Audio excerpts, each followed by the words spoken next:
Nous avons tout fait, mais il est parti. Je me suis figé, elle s'est effondrée. Et moi, je me suis haï, j'ai voulu crier « Donne-lui ton lait !» Peut-être que... Mais je n'ai pas osé. J'ai regretté, j'ai douté, de moi, de Dieu. Mais Dieu, même dans les larmes, il est là. Même dans le silence, il parle. Même dans la mort, il a un plan. Oui, j'ai pleuré. Oui, j'ai vacillé. Mais ma foi reste debout, car je crois en un Dieu qui restaure, un Dieu qui guérit, un Dieu qui redonne. L'Éternel est près de ceux qui ont le cœur brisé, et il sauve ceux qui ont l'esprit abattu. Psaume 34, 19.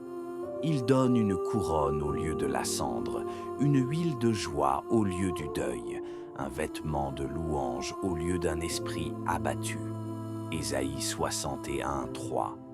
Je ne suis ni le premier ni le dernier à traverser cette vallée d'ombre, mais je choisis de ne pas m'y arrêter. Même quand je marche dans la vallée de l'ombre de la mort, je ne crains aucun mal, car tu es avec moi. Psaume 23, 4.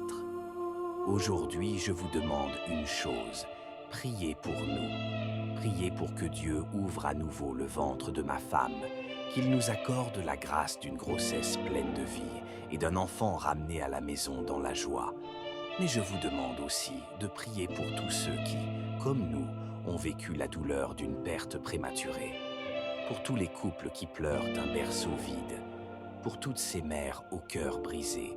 Pour ces pères silencieux mais dévastés. Prions pour qu'ils soient consolés. Prions pour que Dieu leur donne un nouveau témoignage. Prions pour que là où la mort a frappé, la vie surgisse à nouveau.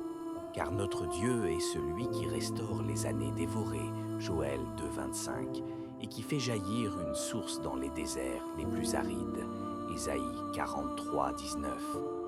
Et je vous le promets, ce jour viendra. Je reviendrai devant vous, non plus avec des larmes de deuil, mais avec un chant de victoire et un enfant dans les bras. Et ensemble, nous rendrons gloire à celui qui donne et qui redonne. Amen.